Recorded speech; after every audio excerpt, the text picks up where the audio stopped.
hello, you chat bastards. What did you think of that intro? It was fire, wasn't it?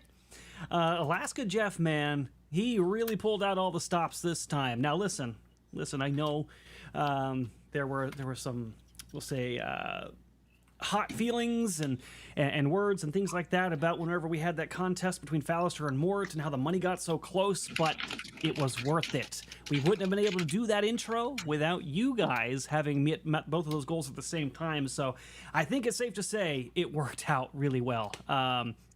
The music was awesome. We bought the license for it and everything, and he really he hand painted all that, by the way. Well, I don't know if he painted all of it, I should say. So he that was all custom artwork by him. He animated it.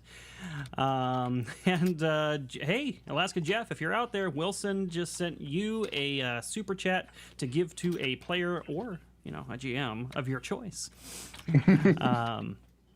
Hopefully you guys like that. If you're watching this on replay, let us know what you thought about it in the comments. We want to hear what you thought about that intro. But hello, I am Erudi. Welcome to Moonskull. If this is your first time here, we on this channel like to talk about the paranormal, sci-fi, and the unexplained, as well as horror themes, and we also run a few tabletop games that fit into those categories. This is one of them. We are doing Dawn of Defiance, a Star Wars SAGA Edition D20 system, actual play. And we've been doing this for a little while, and we took off last week. I had a family situation I had to take care of, and so I was not able to run. But we are back. We're going to run this weekend. We'll have to take another weekend off because of Dallas, and then we'll be back in full swing right after that. So we wanted to get at least one in for you guys before Dallas, and we're really excited to hop into this story. Alaska, you bastard. Thank you, Alaska Jeff. I appreciate you. See, I knew I could count on you. By the way, there might be some more work coming your way. Wink, wink, nudge, nudge. Thank you for that super chat. And then Brian C. sent 20 to Moss because he's flat as a poor tripod. Oh, Jesus. Cheers, Brian. Jesus. Jelly beans was packing. But yeah, so if you haven't tuned in before, that we're honoring the spirit of the original trilogy and the prequels, and kind of pretending that the Disney stuff just doesn't exist. And we are playing in that spirit as best we can and telling you a fun story set in between Revenge of the Sith and A New Hope, right around when the rebellion is starting up. And these four intrepid heroes are embarking on an epic journey, a saga of their own, and we've had a lot of fun telling it. And honestly, Alaska Jeff, he by the way, I don't know if I told you the players this, but Alaska Jeff went and watched your prologues, and he read your backstories to come up with the scenes in that intro. So he pulled those directly from the things you did in the actual play. That's cool. Whoa. Wow, that makes so much sense. I really like Marafi hugging his wife, who then later gets killed. Ugh. That was almost like a tearing up situation right there. It's like he's there happy, he sees her, he jumps into his arms, he grabs her, and then they start to kind of like hug and just kind of be all happy, and then next scene she dies. That was intense. Moravgi was that was happy so once. intense. Very, very intense. Yeah, it was well done. And some of those scenes, by the way, were hints of the future. So lots of cool stuff in there. And yeah, some tear joke moments, some funny memory. You might have seen Lieutenant Bottoms in there. Might brought a few chuckles to you. But let's say hello to everyone. I think one of us just disappeared. We lost Velrock. Yeah, we lost Velrock. Velrock's having a few technical difficulties, so hopefully he'll be able to figure it out. We were struggling a little bit in the intro too. It's not me this time. This time, at least for now, this is always a stream where you disappear, so it's just a matter of time. Still early. I disappear every stream. Yeah, but this one the most. This is where my sound usually. This is the show where my roadcaster usually dies, and you disappear. But let's say hello to Caleb from Leylines. What's going on, man? Hello. I'm excited to be back. I've been waiting for this stream for quite a while, so I'm pumped. I'm ready to fucking go. Yes, we are going into book 3, and you guys just leveled up, so we'll talk a little bit about that when we go into the start of the campaign. But cool. I know you had a long wait to get back to this game, and I'm interested to see what you do. You took a few dark side points last time. That's a little worrisome. Yeah. Somebody else who wishes they could take some dark side points, but she's trying to walk a better path in this campaign. Sevi, what's going on? Wow. Wow. Well, hello everyone. Very excited to be here. The intro was so amazing. It was absolutely amazing. I really liked how he portrayed everybody, and then the part where we're all together right there at the end, and Skak is just like driving up, like being really like smiley and happy, and I think everybody else is scared out of their mind. Sounds very accurate. So that was actually just very amazing. So I can't wait to see Alaska's Jeff future work for sure. He always does such an amazing job. So thank you, Alaska, for doing such an amazing job with the intro. It was so amazing. Yeah, it was really good. They just don't buy that you're going to be able to stay a Jedi this whole campaign. Oh no, Moravki's more likely to go to the dark side at this point. Right now, yeah, especially with all the rage that he's experiencing. Like on the intro, I think my favorite visual, because there's a lot of cool stuff in there, but like what he did visually, there was a particular scene where like a third of the city comes up, a third of the city comes up, a third of the city comes up, and then the flag kind of like falls down with the guy like saluting it or whatever. And that was really fucking cool looking. That was dope. And I haven't talked to him about it yet, but Alaska Jeff, I'm going to have to reach out to you because we got another campaign coming up, Curse of the Crimson Throne, and hoping you might be interested in working on that one too. Just giving you a little heads up. Also, somebody died in our other campaign. We might need a character swap. Wilson. Who would that be? No idea. Who could that be, Moss? You know what? Who creates squishy characters? I wonder. There is one particular feature that I need you to emphasize on that. You mean the 100 that you rolled? Yeah, the hundo. The hundo. Yeah. Oh God, poor Jeff. I can feel him blushing already. How are you doing, Moss? I know it's been a lot of tragedy for you in these campaigns. I know. Well, first, I mean, not to go too deeply into other things, but I mean, first you have one character die, then the next character gets his dick caught in a dragon's mouth. And, I'm just, and then in this one, I almost died one time and luckily got saved by technicality. So, I am, one of these days I'm actually going to make a character which might stand a chance in a fight, but it's so much fun to play just very fragile glass blown characters. So I don't know. I'm excited. I think I found something that's really going to be a boon to the party here for third level. So I'm just excited. I'm excited to get going. We're definitely going to talk about that for sure. And we got a 50 super chat from Wilson, the unauthorized biography of Tom Hanks. More trivia.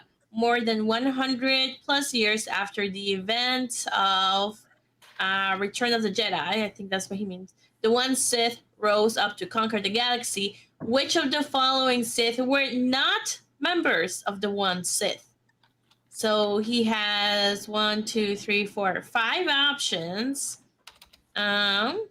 See, Darth Maladi, Darth Strife, Darth Ruin, Darth Crate, or Darth Nihi? I think it's Darth Nile. I will stay out of this. I said B. You said B? Darth Strife. I'm You guys are probably going to kick me, but I am not familiar with the expanded universe of Star Wars. So Neither am I. I've been taking mad guesses. oh god, Wilson's probably like, "What the fuck, guys? What are you doing playing this fucking game?" Everybody's on something else and was like, "Oh, because Caleb would have totally guessed it last time." I'm like, I've been throwing. To be fair, like I recognize all of the names. I just don't know where in the timeline they are. The only one I recognize is Darth Nile. I think Keaton knows the answer, and Keaton should answer, and then we should all choose the same answer. He says. Keaton's back. Answer what? Hold on. Wilson's $50 super chat. More than 100 plus years after the events of Return of the Jedi, the one Sith rose up to conquer the galaxy.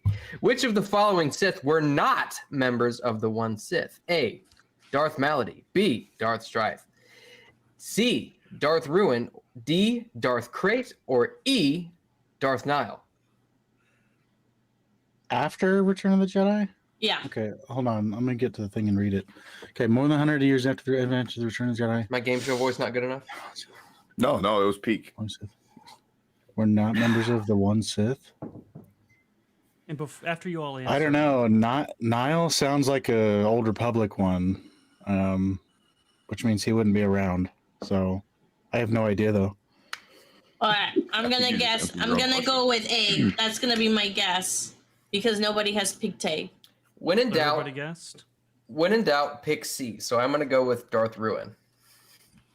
All right, I am in agreement with Moss. I believe it is Darth Ruin, but I am not competing. And 100 years after? I never read any books that far. That's Which too far. means if you know Darth Nile, it would definitely be Darth Nile because he wouldn't have been there. If I'm correct. That's Darth Nihilist. It's different. It just sounded similar. A lot of people are guessing E, so I guess we'll find out. All right, we'll see what Orman says. I am pretty confident it's Ruin. But, Wilson. Or who did I say? I say Wilson. Oh, Sorry. But cool. We'll see if he stuck around to answer that with us. But yeah, so let's start getting into this a little bit.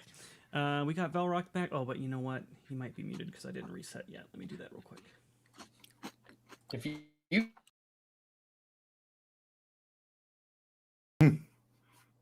Who knows? Oh, they could hear. Oh, that is hilarious. It's only this whole time. It must only be me that gets muted whenever I disconnect because they could. It happens to others. It happens to others. No, they could Jack could hear him him. this entire time. The entire time they could hear him. Oh, that's the first time ever. Usually, if somebody comes in after me, it doesn't go through for some reason. That's weird. Maybe they updated video. Moss and Erudi are correct. Hey, look at that. Bing. That's why I said I wasn't going to partake because I was pretty confident I already knew the answer. That wasn't a satisfying question, though, because everyone just guessed. You know what? That's That was true. a satisfying question. It was a $50 super chat. I find that very satisfying. I like That you for part that is question. satisfying, but ask questions that some of love us the might trivia. actually get. It's Do gonna like be new really Jedi hard. Order stuff and Clone Wars. Right before you came on, 3 of the people on this panel admitted they don't know the expanded universe, so it's just you and me that have read that stuff. It's Yeah, I know just you Knights. guys. I know Knights Oh, of the Old Moss, Republic. you got a Farseeing token as a result of winning. So that means you get advantage on a roll. Hey, look at that. That's awesome. Thank you, Wilson. Enjoy that. So actually, panel, I I do need a will. little assistance from you because my brain is a little foggy. I've been very occupied with some personal family matters over the next week, and I am struggling in my brain to remember if we've. I know you guys got out of the prison last time, and I know that you took off and watched it explode. Did you get back to the next location yet, or did you only go to hyperspace? I don't think we even We did we just even get went to to hyperspace. hyperspace. We didn't even. We got in the ship, Like and that just was left the about planet's atmosphere. Okay. Yeah, we- all right. That's what I thought, but I just wanted to make sure. Michaela Did says, Erudi's characters die yet? I Epic am all Mike. the characters, Epic Mike. Yes. Except for the planet. He died, Big Mike. It was glorious. It was glorious. He exploded, and then the blood went everywhere. And that's when we found out that the blood actually was black. It was black. Wow. full of blood. That's how cursed he is. I do not have black blood. Go ahead, Moss. I don't think I've gotten a Farseeing token before. Is there a special place that we keep track of that, or is that kind of like Just the your 4 notes. seconds? Okay. Yeah, just put it in your notes somewhere. By the way, chat, if you haven't been watching Mummy's Mask recently, we've been announcing week by week the new cast members that are going to be in Curse of the Crimson Throne this August. And Epic Mike is one of those cast members, as well as Sevi and Comics Division. So we're still putting those all out there. But since he's here, I wanted to say hello to Epic Mike and point you guys at him and be like, that guy right there and Sevi are going to be on the same screen, and I'm already miserable about it. And Epic Mike is going to be doing Werewolf too, so that should be really fun. Ooh, that's going to be exciting. Yes. Haven't announced the cast on that one yet, but he's very eager and chomping at the bit on that. He's been messaging me about it over and over, and he's super excited to tell you guys some werewolf stories. I love how you say wolf, by the way. Me? Woof. Yeah. Wolf? Woof. Do I say it weird? When you say it like in a sentence, you say woof. Yeah, werewolf. Wait for some werewolf. Werewolf? You were saying it all this morning in Tomb of Annihilation. It was making me laugh. Oh, and he's like Is dire that wolf. Weird? I wonder Some if it's dire my wolves. mic. I don't feel like it. No, I'm it's getting- just now when I'm you're- getting Yeah. self-conscious. No, it's bring you. it back, yeah. You're weird. You're weird. It's just you. I have to I'm- fix my mic. That's- Did you blame Sirenscape on the mic too? Yeah. It's because of the condensers and stuff. I was like, it's Yeah, weird. yeah, I don't blah, think I blah, say blah. that. I feel weird. Now, I'll never say it again. I'm just going to say were-dog. Well, no, God, I like hate you sometimes all. you do say it right. When Well, when I that sounds asked you, when you said it in isolation by itself, you did add the L. But when you say it in a sentence, you Listen, know. I'm running on Death Wish coffee. Cut me some slack, all right? No, Fucking- No, I don't want to. this I is like the way you best say time to it. get clips. I hate you all so much. But all right, so we'll do a little recap, and then we're going to talk about your levels, and then we're going to jump into it because we are going into book 3. You guys have completed the first 2 books of this campaign. Congratulations. So previously, you guys went to Felucia. You were supposed to go there to find a secret prison where a traitor to the Empire, a defector named Admiral Varth, was being kept, and you're supposed to check up on him, see if he's alive, and maybe even try to get him out of there if he is. Ultimately, you did a bunch of stuff on the planet, and you did end up going into the prison, and you did get Varth out, and you found a bunch of weird stuff going on in that place. There were some experiments on local Felucians that like grafted bones onto their bodies and huge serrated blades, and they were like all buffed up and like weird steroid serums being injected into them. Keyvod 36. Yes, that's right. Keyvod 36. And Uh-oh. Uh-oh. Oh my No, God. your Can't mic, hear your you. mic just cut out. We heard your mic pop. It was little pop. And It's then that you roadcaster stopped. again. Oh no. See, you didn't knock Yeah. on wood when you said Yeah, I something. know. That's what happens. Well, while he's doing that, we can talk about something else. Let's talk do about our the levels. advancements. Yeah, let's talk about our the levels. levels. Caleb, why don't you go first? Yeah, so we leveled up to level 3, which means we get a feat and a talent. And so my feat that I took was just pulling it up real quick. Rapid strike. So I can make 2 strikes as a single attack. Take a -2 on the attack roll for my second attack, but I deal 1 more die of damage with a successful attack. As well as the talent I took was Fade Away. Once per turn, when you are damaged by an enemy's attack, as a reaction, you can move up to half your speed. This movement does not provoke attacks of opportunity. So a lot of the problems I've been So with a lot of problems I've been having with Moravgi is as a melee character, I can't quite get close enough to my enemies with them all shooting lasers at me. So this should allow me to get closer. Oh, we can hear you now. Hey, I heard him. thank God. Yeah. We started talking about our I heard. I can hear okay. you. It's the mic that turns off. Yeah. Oh, your mic is You're on a weird. you're on a different mic now. Motherfucker. He thought Yeah, it so- fixed it.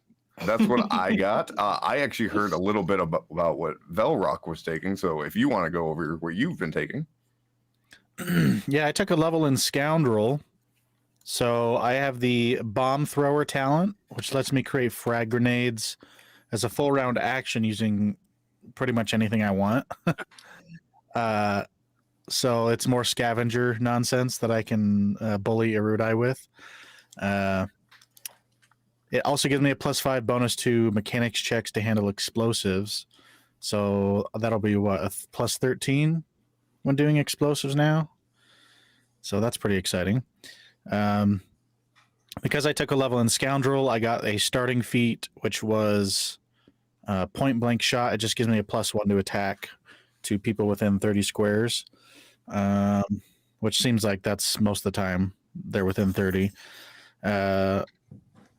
And then for my free feat at level 3, I took Tech Specialist.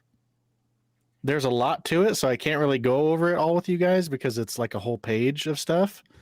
But just think of an artificer from 5th edition, how they can make items and upgrade items. That's what Tech Specialist does. I think I got an idea. Post the text for that in our Secret and Lies channel, so anybody who is a subscriber can check it out.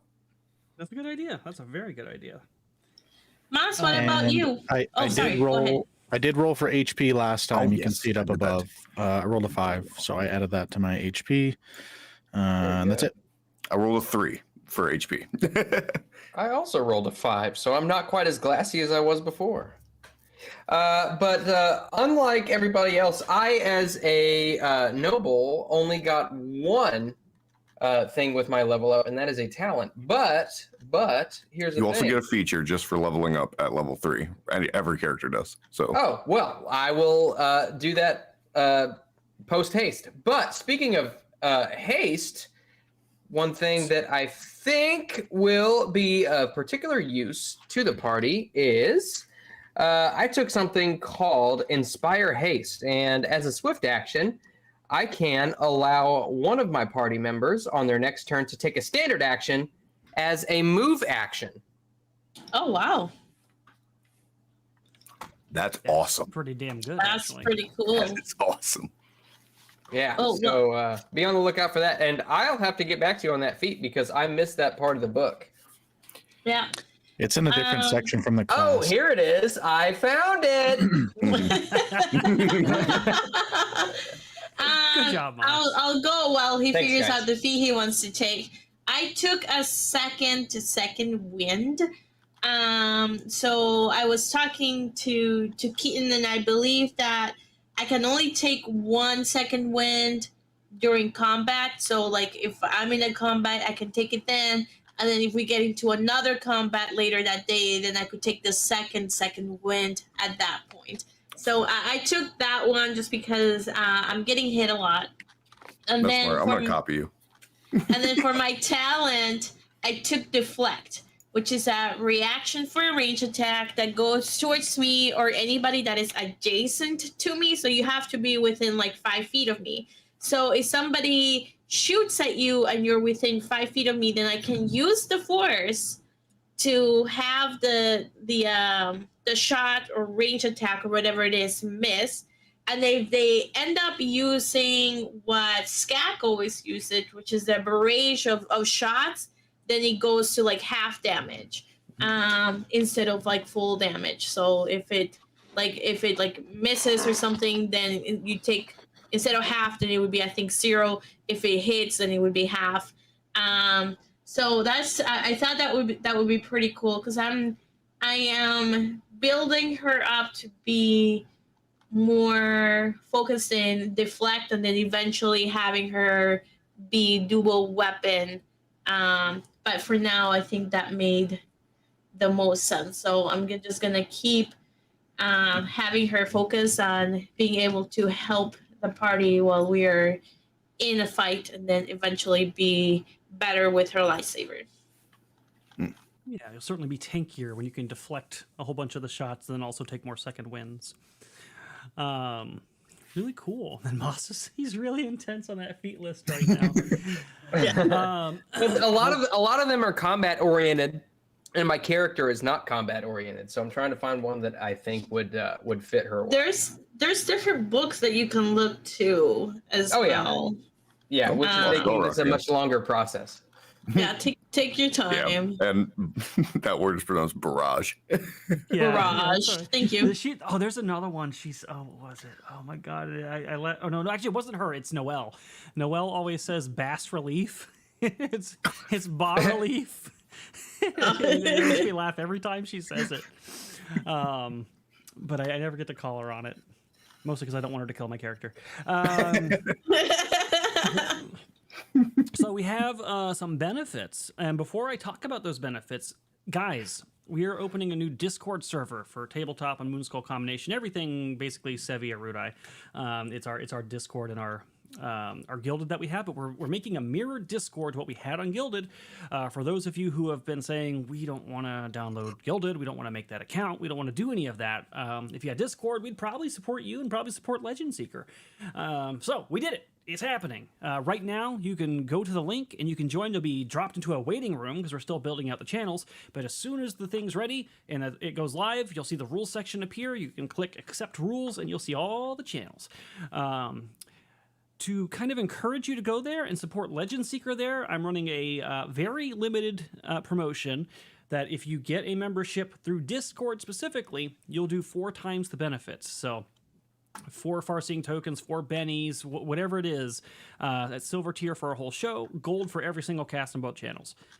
So if you really want to multiply your money like 80-fold in supporting the show, you can also support Legend Seeker and help me bring my tabletop role-playing game to the market for you to help fight the woke machine that is destroying all of our IPs. There is not a set ETA on Discord getting set up. I'm going to be honest with you. I'm not in a particular rush. My goal is hopefully to have it by the 15th because I know a lot of people don't want to stay on Gilded because of what they're doing. But personally, I just got back from a very important funeral or family situation and also have Dallas coming up. So I'm not like busting my balls to get that done right away, but we are working on it as fast as we possibly can. There was a question about Crimson Throne. When is that? What day is that going to be taking place on? Notice I did not spoil it. I said I didn't know if it has been announced. Like what day of the week / time? It's going to be on Saturdays. Saturday. It's going to be Saturday mornings. And it's going to take place in August. We haven't announced the starting date or the character creation or anything of the app, but when the show does go live, it'll be Saturday mornings in the morning. So there you go. And that's GNGTT? That will be Tabletop, correct. Tabletop. Good enough. Okay. If you're curious about what happened to Gilded, go to Gilded, and everybody's been talking about it there. I think it's been linked and pinned and all of that stuff. Or you can just literally Google or go to Twitter. It's on fire there. Everybody's talking about it there too. But basically, they're doing a less offensive version of what Sony did with Helldivers. All right, so leading into that, saying the 4 times benefits and all of that with Discord, we do have some benefits for you guys. We got a gold membership from Hail the Dungeon Daddy. So that one is 4 times. I'm sorry, that's 2 times. So you get 2 force points each. We got 8 renewed gold memberships from Darth Dave, Michaela, twice, Leo, Nazaku, Fantastic Sarcastic, Kaio, and Chrysanth. So that's 8 more force points for you guys, or tokens. And then Kaio and Darth Dave both did the Discord special that I just mentioned, meaning that you each get 8 more. Whoa! One of those are temporary and permanent, just so I understand. Normally, the Gilded ones are temporary, and it's only the link. Streamlabs links are permanent. But because you guys are getting like a shit ton of them, I'm probably going to let some of those carry over because we're running a short episode, and I don't think you're going to eat that many this session. But normally, Gilded ones expire after the session. So that is 18 in total. Yes, that is correct. That is correct. So enjoy. Very nice. There you go. Oh, and by the way, I did figure out what feat I am going to take. Oh, do tell. This comes from the Rebellion era source book. And I took Imperial Military Training. Once per encounter, I can negate a mind-affecting effect targeting or currently in effect as a free action. Ooh. So you found the Imperial background information. Nice. Both of them sipping at the same time.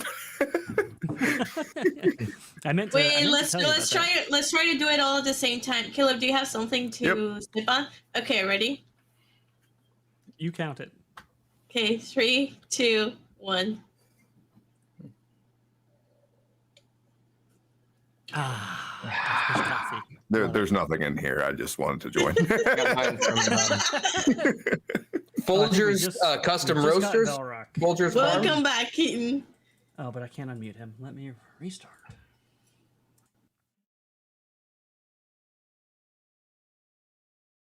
I announced it. Can't hear you, Velrock.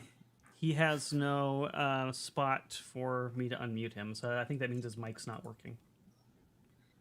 I can hear you now. I can hear you. You can hear Keaton? It does not give me the option. Let me restart again.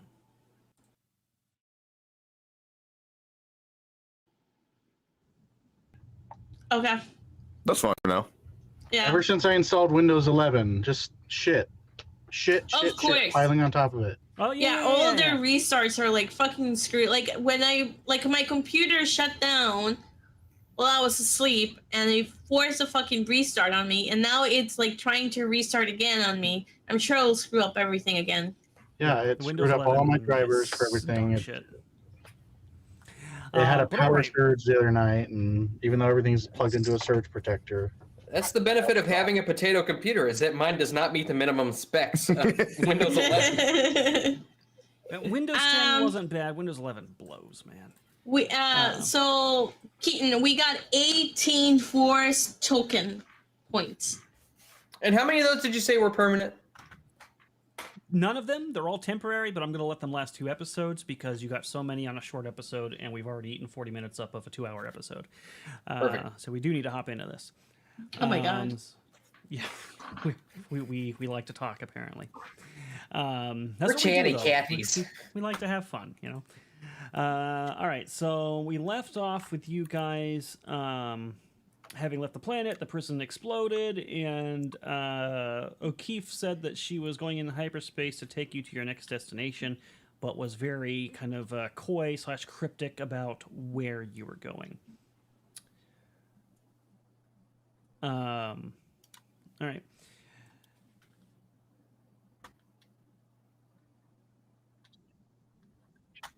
Okay, yeah. So she goes into hyperspace, and you guys have several days. I know we did roleplay at the end. So you guys did a bunch of roleplay between the Jedi characters and between Skak and a few other things. So at this point, the hyperspace journey is coming to its end. And when you come out of hyperspace, you don't recognize the system you're in. It seems to be very remote. And probably more interesting, as you look out the viewport, there is a ship waiting for you there, a Nebulan B frigate. And you can see, when you look on O'Keefe's screen, that it identifies this ship as the Resurgence. Well, this doesn't seem like Alderaan. No, I'm afraid not this time, O'Keefe says. Don't worry, it's a nice ship. You're going to enjoy it. Is it our ship? Who exactly is it that we're meeting here?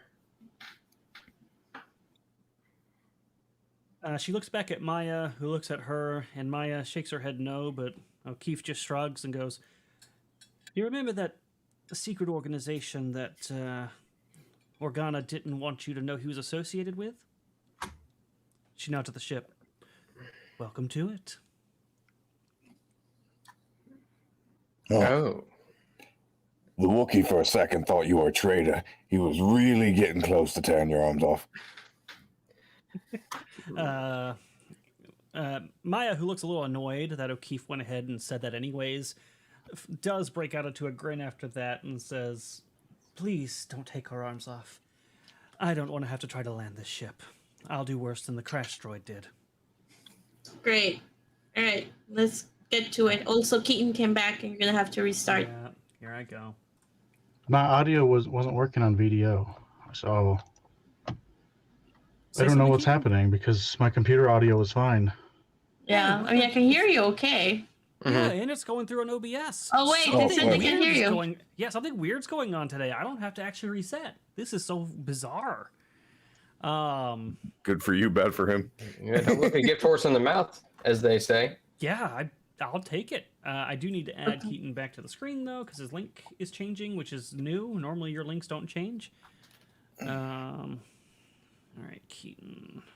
Where's your face? There it is. Oh, look at that. A Face. feline named Vajayjay, member for 2 months. Erudi said he's in no hurry to bust balls. Please, with all due respect, keep your ball-busting adventures to yourself and Craigslist. God, I hate you all. I hate you all so much. Somebody else was commenting on the Devil's Chair earlier. Yeah, they quoted Sevi. They were like, "Just come sit on this creepy chair in a creepy graveyard. It'll be fine." I hate her. I hate her so much. I say that with a grin on my face, but I hate her. So we get out of the ship and onto the other ship. Yeah, O'Keefe communicates with the ship, and they exchange some electronic codes back and forth, and then the Banshee does land in the Nebulan B frigate's hangar bay. Oh, so we don't have to dock? I've never docked before. Well, how could you? You're a woman. Oh my god. Be gentle, Ethel. He elbows Anya and get it. Oh, Jesus Christ. When the Banshee lands, O'Keefe shuts it down, lowers the ramp, and you guys exit out into the hangar bay. You're greeted by the ship's captain, Adrian Verana.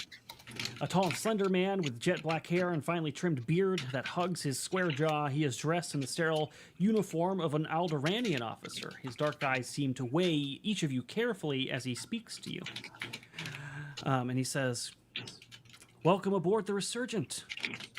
I am told that you're going to be our guests here, and we have assigned each of you some quarters." This is news to us. It's a pleasure to meet you. My name is Dina. This is Moravgi, and there's you all can introduce yourselves. I'm Moravgi. Do I get privacy in my quarters? I'm sure you do, Skak. Can I get $1 instead? Oh god. What's a dollar? I'm Anya. I don't know. This droid is glitching out. A pleasure to meet all of you. I've heard a great deal in my several briefings about all of you and your journey to get here. Let me say that we are appreciative of everything that you've done so far. Yes, you'll have privacy in your quarters, and you'll have access to the medical facilities if you need them. And the agreed upon credits have been transferred to your bank accounts. You are free to confirm the transaction on your terminals in your quarters. What about a workbench? Do I get a workbench? We do have available workbenches, yes. And then Yeah, I'll take one of those for my room. And he sees Admiral Varth coming down the ramp, kind of massaging his wrists where the manacles had been the day before, still pretty sore. And he kind of nods behind him, and two Alderaanian officers go up, and they recuff him and escort him away. If I might ask, this is kind of all out of nowhere, and normally we don't like being surprised. How is it that a meeting was set up between us and you, and with unbeknownst to us? Why were we not kept in the loop on this? Senator Organa is thankful for your assistance and forever grateful that you went to such great risks to aid him. He reached out to me and Captain O'Keefe, and his orders were very clear to bring you here. You have to understand, though you have proven to be very helpful and you have done great work, he still has a great deal to worry about in terms of his identity and his associations, and he thought it wise to bring you here first for debriefing and perhaps some further offers. Shouldn't he have done that before we met him face to face? Circumstances were hectic at the time, and the cargo that you were carrying had to be delivered to him hastily. But How much credits did we that would've get? been ideal. I gotta go back and look. I think it was 1,000, but let me look.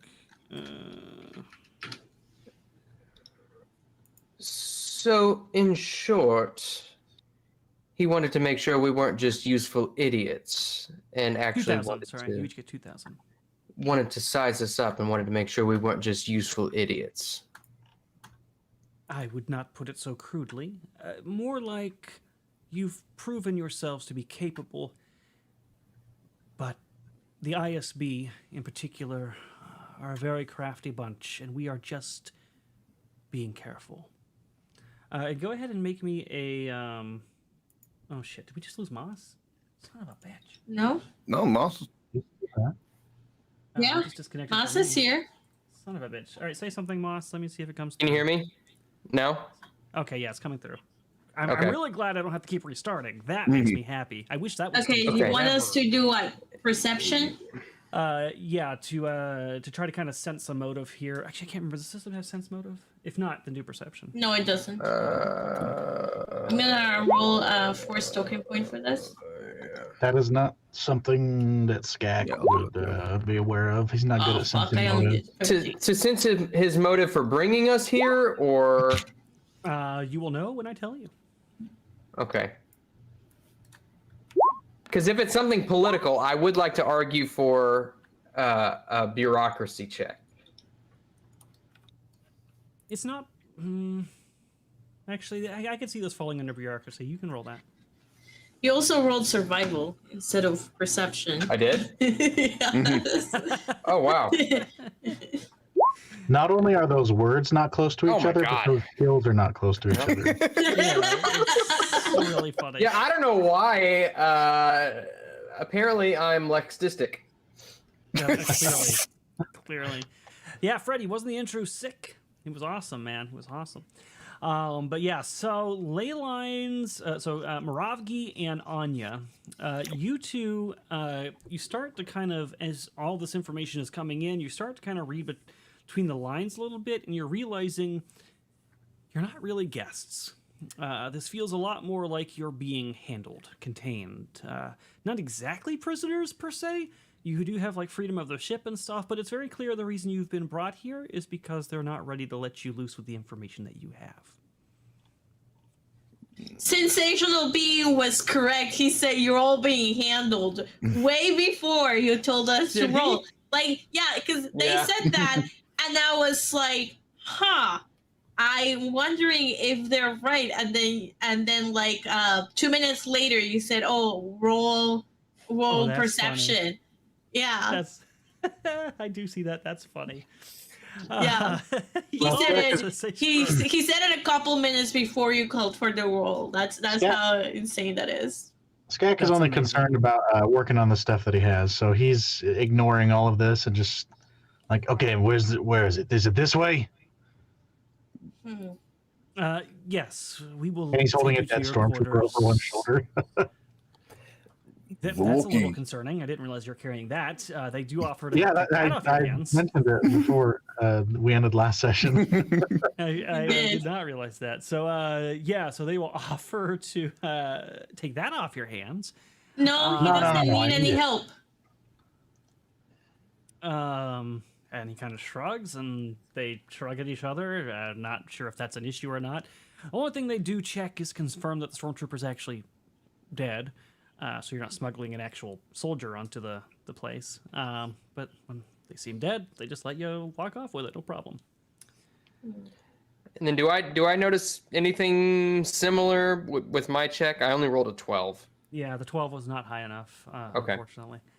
A 3 count. So basically, this is standard protocol as far as I'm concerned. Until we tell you otherwise. Which I mean, I will tell folks as soon as we have more privacy. Yeah. Well, since we don't have to meet with Senator Organa, then we're free to go as we please, correct?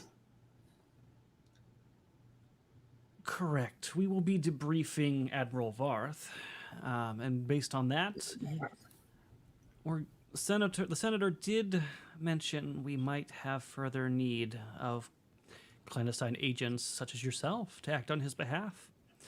So I urge you to first keep as quiet as possible about the senator's involvement. Don't try to get any messages outside of the ship, that sort of thing. And keep your mind open to more opportunities. Think about that for when I next approach you, if you would be willing to continue this fight against the Empire. And when can we go our way? Or do we have to stay in Resurgence until you allow us to leave? I'd be very careful about how you answer this. The Wookiee does not like to be contained. He's really acting like a angry feline. Oh, do not worry yourself about the idea of being contained. We are keeping you here for a brief time for your safety, of course. The Empire is actively looking for you after the several incidents that you just went through. We're letting everything die down, and then we'll discuss how to best help you out from there. Well, I think that we would know better, and by brief amount of time, how much time are we going to be held against our wishes here? This is going to depend a lot on our debriefing with Admiral Varth. I don't have a ready answer for you. Okay. But well, just I would be suggest patient. that if I would suggest if you want us to be allies, you think about how you treat us in a different way, rather than forcing us to be here. I think you are misunderstanding the situation, Jedi. Sure, I'm sure I am. Skag is at the hallway, like at the end of the hangar, and he's like yelling out to the guy. So do I have to order the workbench, or do I pick that up somewhere? There are rooms that you can schedule time in. It doesn't go to your personal quarters. Real quick, before we get too far, because I want to make sure that you guys are recalling certain information, and I want to know if you want to share this information or not. Do you share anything with the Admiral about anything that you just went through, including potentially Inquisitor Draco or things that happened on Felucia, or are you keeping that stuff to yourself for now? I'm not. I don't trust him. Moravgi wouldn't say anything. Quick question. Didn't we save a whole bunch of other prisoners? What are they doing with those guys? Yeah, so Varth and then the other prisoners, they've taken them all into custody. Okay, cool. When you say custody, were they escorted somewhere? No, they were actually, unlike you guys, put into binders and escorted away. So how come... Including Varth. Yeah, including Varth. So how come we saved Admiral Varth, who is supposedly your ally? How come you handcuffed him right away when he's supposedly your ally? That makes no sense. You have to remember he is a defector, and we don't know what he's been through in the time that he went off the radar and has appeared back on. We're just simply As going am to debrief I. him. I am also a defector. Are you going to cuff me as well? I will encourage you to really think about how you're treating your allies in this situation. I know it is not your call and you're giving directives, but this is not the way to treat allies, particularly ones that you're asking to defect on the Empire on. I would think a member of the Jedi Order who has seen firsthand what the Emperor is willing to do to those he considers a traitor, you would be more appreciative of our care and what our precautions. At the same time, with my experience in the Empire, I know just how uncooperative an unwilling prisoner is. Varth is an admiral of the Imperial Navy. He knows how this goes. He was expecting to be cuffed. He knew, probably before you knew, what was going to happen here. But okay, can I roll a perception to see if that's true? Sure. If he thinks that's true, if he's just Can I join in on that? I'm gonna do a force point on it. As will I. And so I make sure I answer your role correctly. You want to check if it's true that Varth has probably suspected this and was anticipating this, or that, like, what exactly is it you want to know the truth of? Is he giving us a political answer? Like he genuinely thinks that Varth expected to be cuffed and and treat it somewhere this for a way. debrief. Yeah. Both of you rolled really high. Yeah, you believe that the captain believes that wholeheartedly. You don't think there's any deception or political maneuvering going on here. He's basically saying to you, listen, this guy's top brass. He's not an idiot. He's probably done the same shit to other people. He knew the writing was on the wall before he ever got here. Okay. All right. Yeah. And with that, he gives you your quarter assignments and lets you go free without an escort. They're next to each other, right? Yeah. So if we're alone, then I will tell Dina and Skak that. I'm already in my quarters. Okay, then never mind. I'll tell Dina that we're being handled and we're not really free to go, as you can probably surmise after the conversation. Well, I wasn't 100% sure, but my instincts were tingling. They've got 3 days. I wonder what sort of information they're going to need out of us before they let us go. I don't think they're gonna want to let us go. I think they're gonna want to keep their Well, fingernails. if I know anything about organizations such as this, if they're anything like the Empire, they're going to want assurances that we can accomplish certain goals that they want accomplished before they let us go. And they'll want to make sure that they have some sort of leverage as well. As long as they're not shampooing me. I don't think, well, Or shaving. Ravgi, and I'll say this in Shriwook, you could go for another bath, but of your own free will. There's no word Yes, for sir. bath in Shiriwook. So he just says a bunch of bath. Well, then I'm just gonna go to my room and meditate. Moravgi's going to go to his room and attempt to meditate on all the rage, anger, and murder he's done the past couple days. Dina is going to ask if there's a weight room so she can do her squats. Actually, Moravgi's going to go to the medical bay. He is under a persistent Injury? yeah, and All right, so we're moving into what is called. Did I say we were on book 3 earlier? Yeah. I meant book 2. I don't know why I said book 3. So we're moving into what is book 2 or episode 2 of the Dawn of Defiance campaign, which is called A Wretched Hive.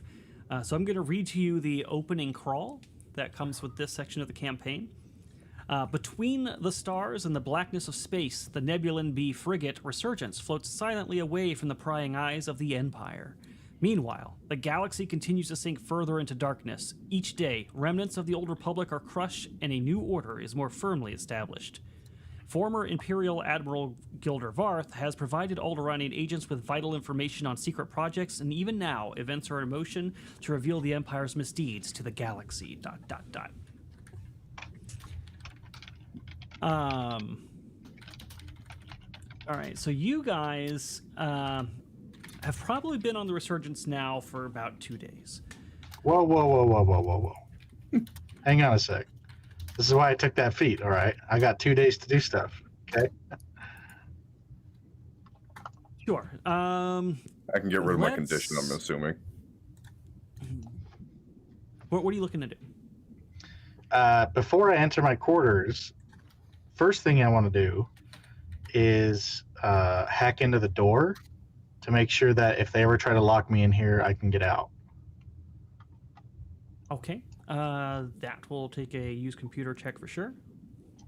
I'm going to definitely use a force point on this one. And can I assume my persistent condition is gone now? Yeah, after the 2 days, it will be. Okay. Okay, 24 on that. All right, so you are able to successfully basically block any foreign efforts to try to lock this door. Okay. And then on my first day, I'd like to retrofit the Stormtrooper armor and paint it green like my current armor and just kind of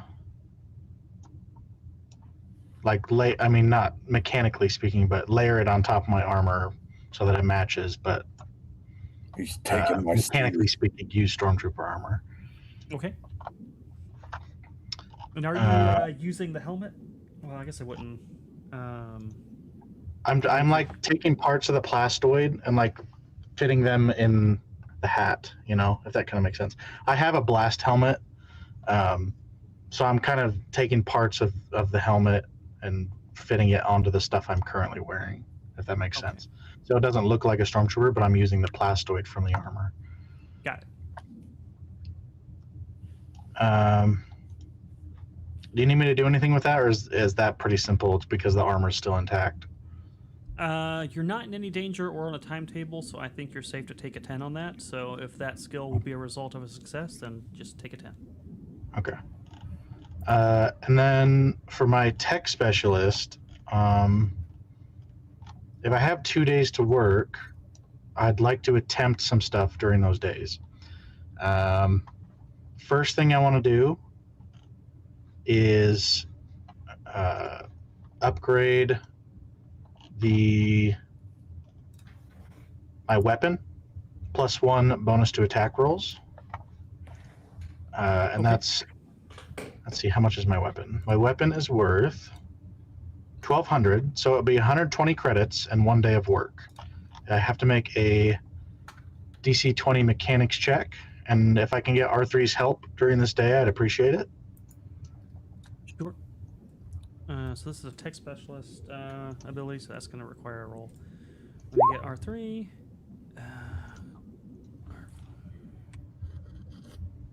And what kind of roll was this that you were doing? It's going to be mechanics. Mechanics, okay.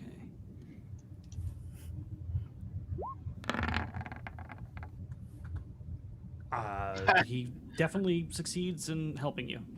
Oh, how'd he get that high? I thought his mechanics... Oh, no, maybe it was his used computer that wasn't as high. His mechanics is super high? Yeah, it seems to be pretty high. Okay, so +1, right? Oh, I am using R5 stats, so... But for now, we'll just go with that. This is not R3 stats. That's okay. Okay. Yeah, I mean, he got a nat 19.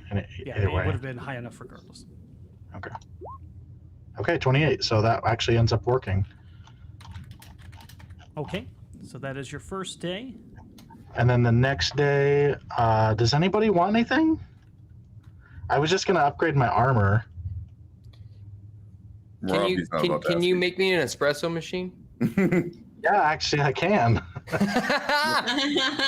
Moravgi, in order to look more menacing, takes the Rancor jawbone that he stole from the dead Felucians and attaches it to the bottom of his stormtrooper mask. Okay. If you want, just because we've eaten up a lot of time, and I do want to get into the story a bit, if you want to be able to discuss with the group offline during the next week, a modification that somebody might need, if not your own. Nah, no one said anything, so I'm upgrading my armor. Okay. I do have then it sounds like. I do have a quick question. Am I starting to see any progress on my butt from all the squats yet? No. God. Come on, not even a little bit of tonality? Let's...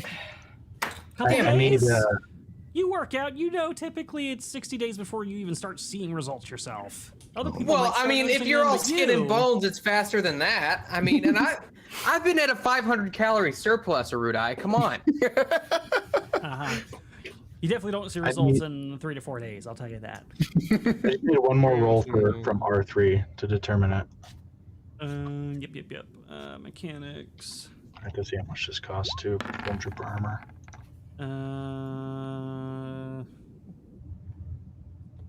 That probably would have been borderline with his actual stats. What is the roll you need to make? Or he needs to make a 10 to give you an aid, right? He'd be okay. All right.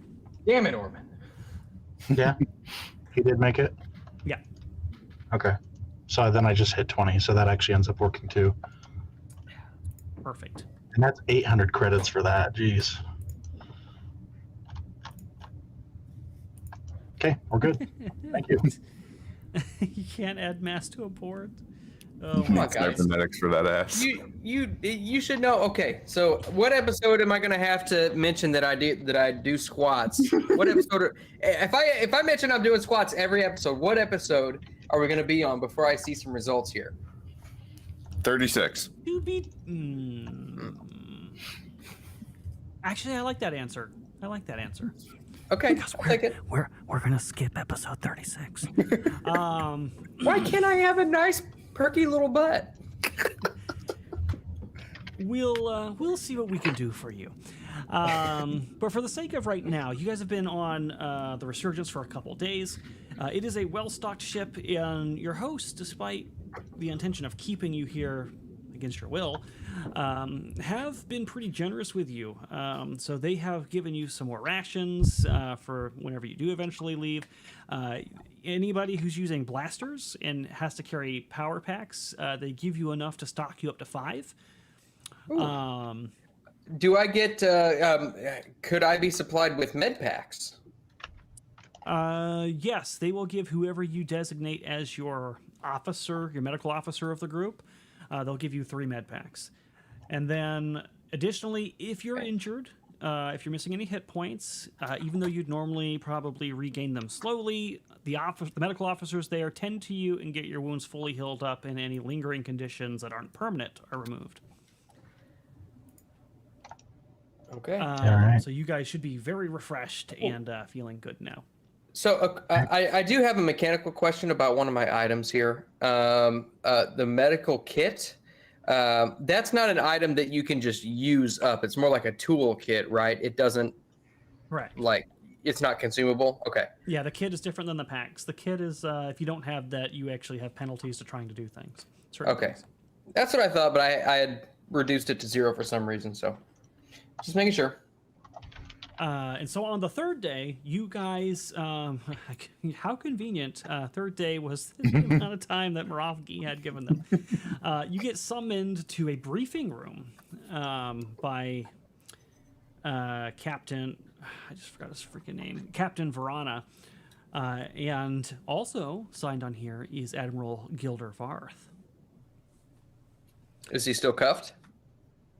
When you guys arrive at the briefing room, he is not. He awaits you, and he's now dressed in the uniform of an Alderaanian ship officer. And you can all give me some perception checks real quick, and I'm going to swoosh us at this point, or jump us on this. Ravgi was sharpening his claws when they called for us. I'm adding so many things to my inventory. It's taking me a sec.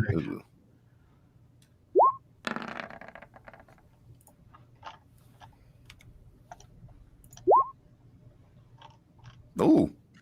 How did I? Right, fantastic. Oh, I was like, how did I get a 24? It appeared right after mine.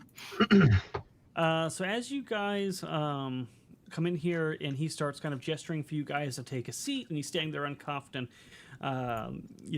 keeping his military bearing, you do get the sense, most of you, basically everybody but Skak, I guess.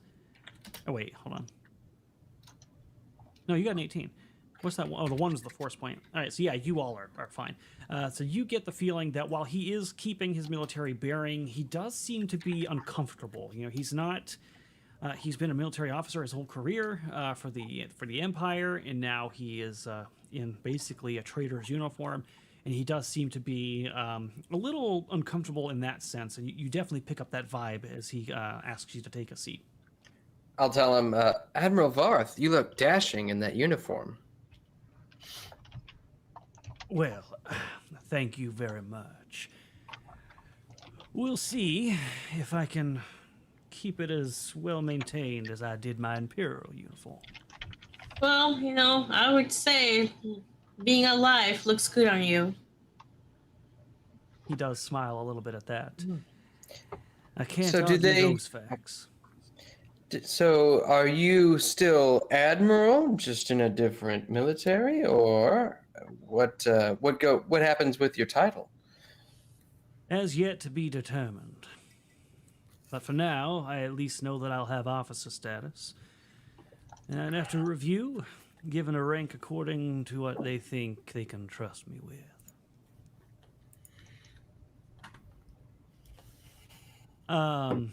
The briefing room aboard the Resurgence is clean and white, with several benches wrapped smoothly around a holographic projector seated on a raised dais in the center of the room. The projector springs to life, and the blue-tinted hologram of a hut appears to hover a few inches away from the projector's 3 curved prongs. With a brusque clearing of his throat, former Imperial officer Gilder Varth begins to speak a little bit further, seeming to not want to waste any more time on pleasantries. He gestures towards your seats. I'll take a seat. I sit down. I sit. Now, I'll stand.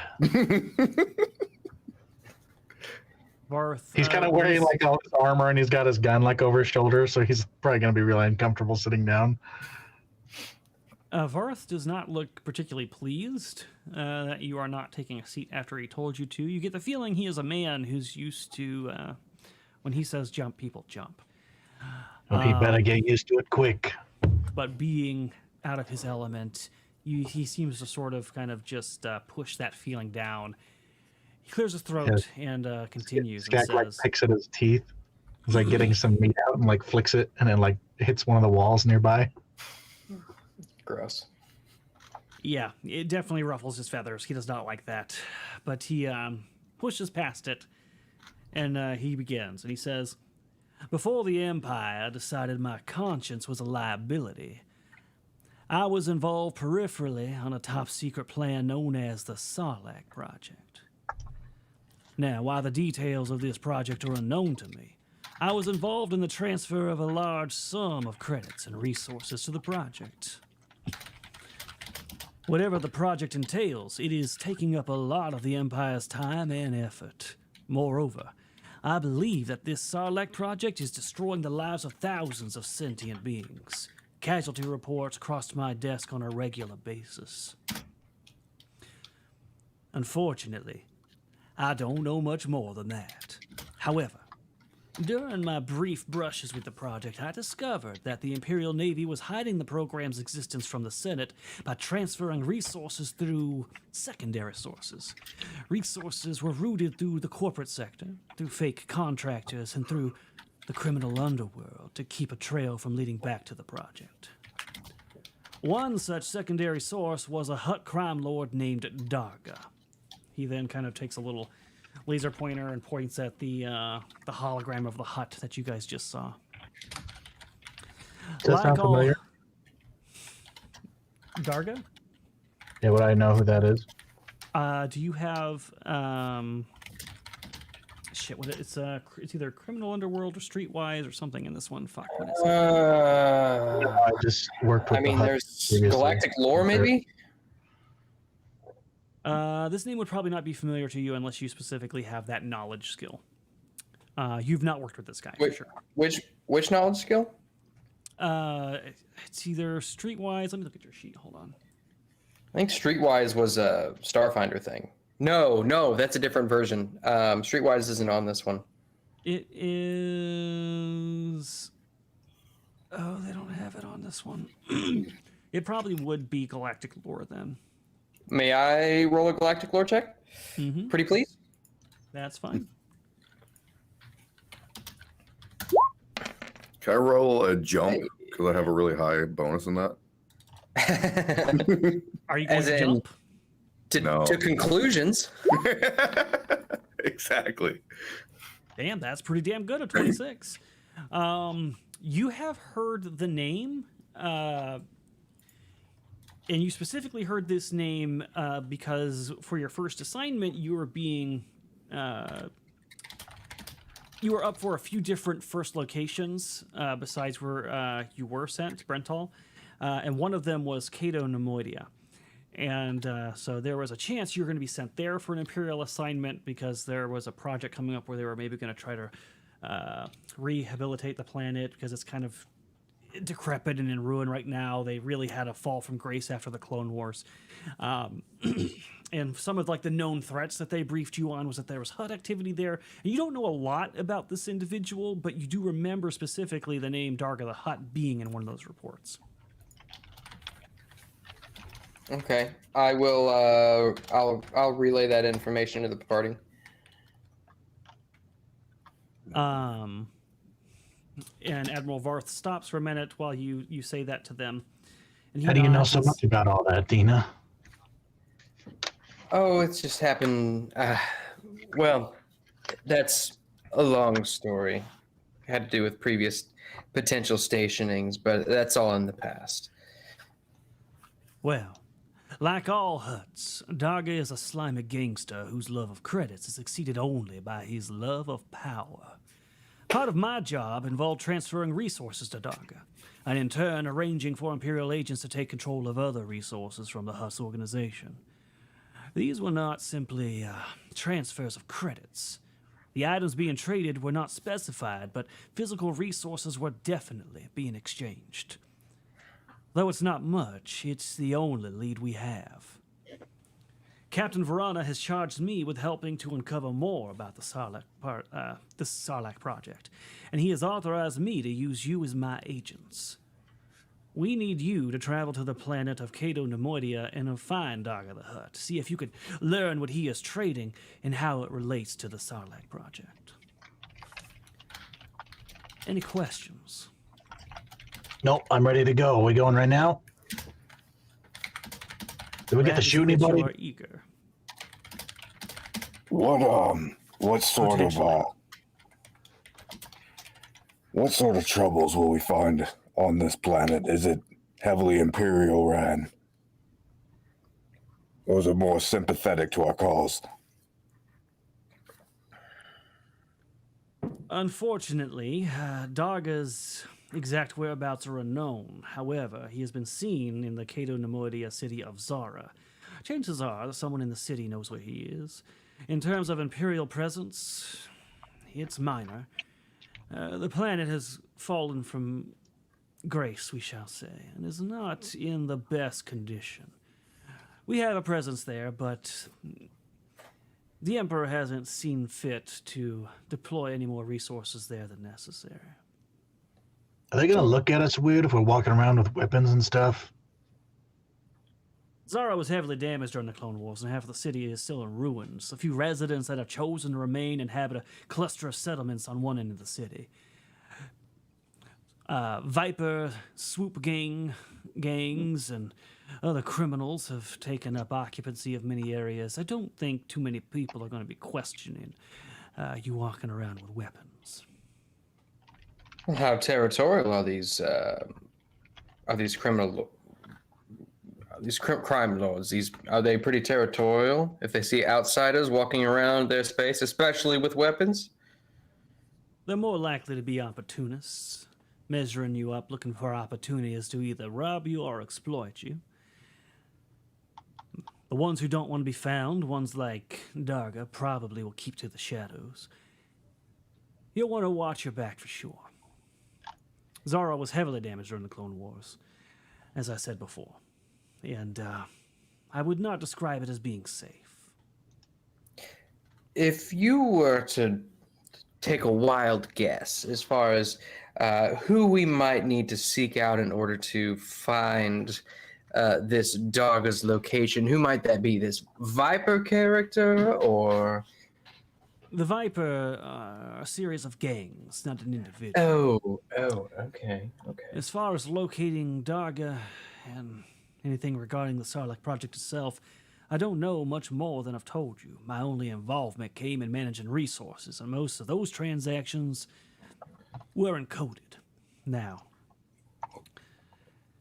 Darga himself is not one to give up his secrets easily, but he's been known to take in associates into his trust. If you can get inside his palace, he might reveal what is going on, or you might be able to find out just by snooping around. But your best bet is to try to find someone on Cato Nemoidia in Zara who has connections to the gangster, and see if they can't get you an in.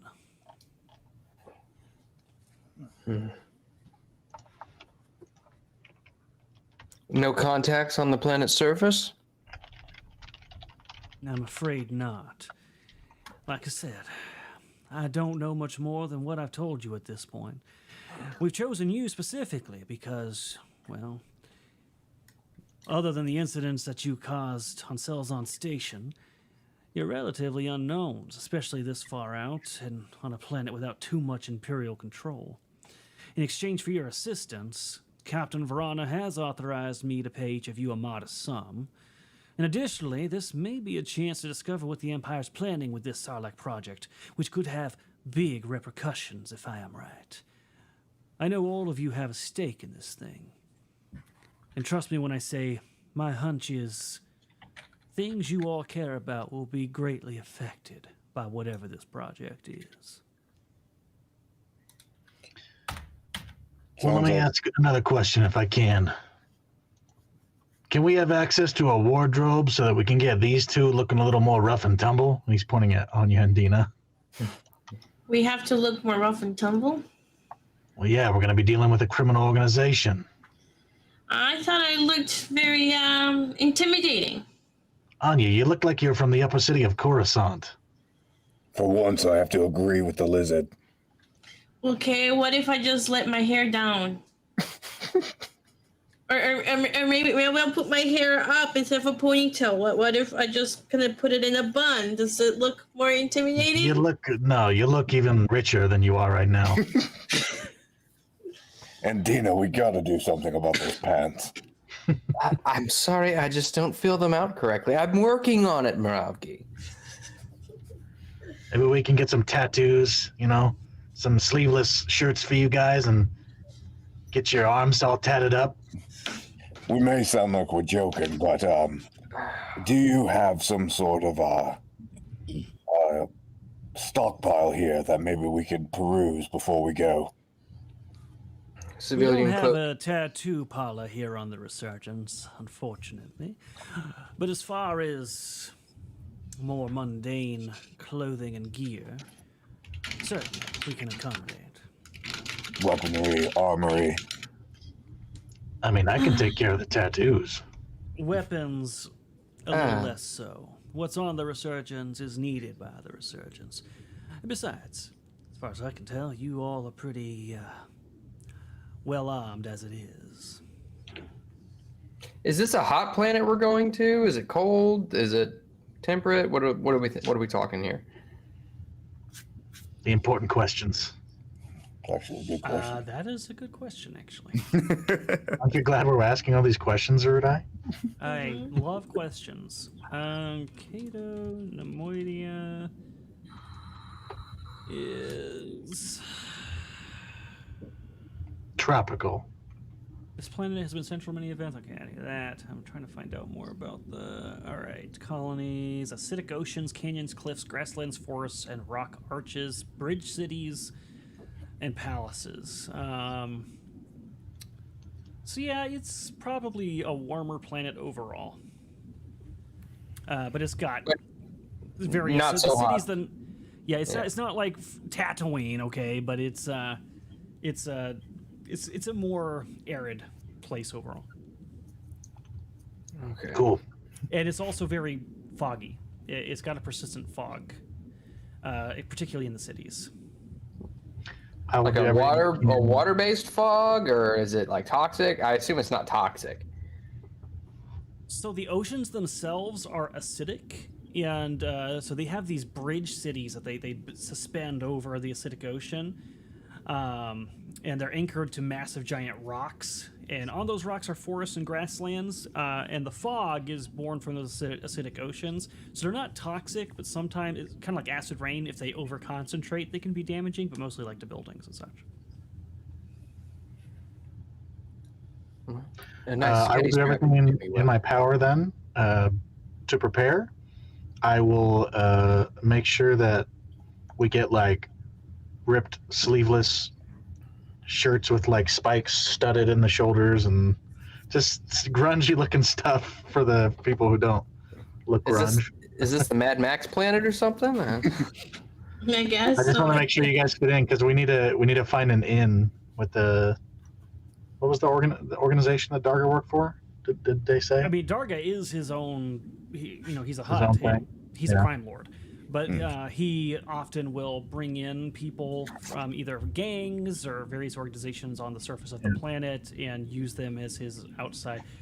Nobody knows where he is, besides a very select few people.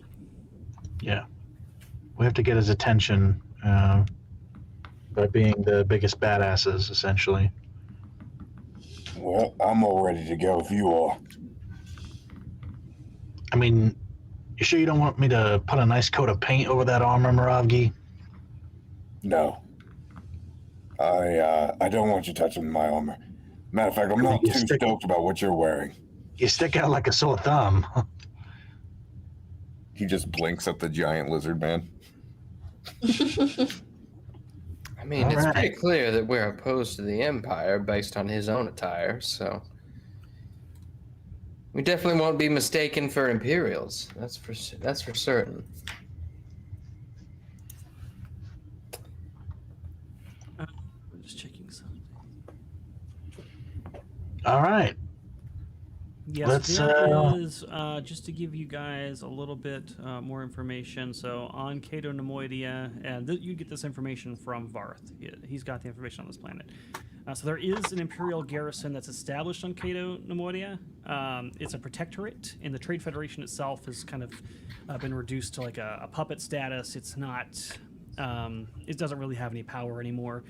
And their resources have just been siphoned. The Empire has bled them dry of their economy, of their money, and pumped it into other, basically punishing them for their participation in as being separatists.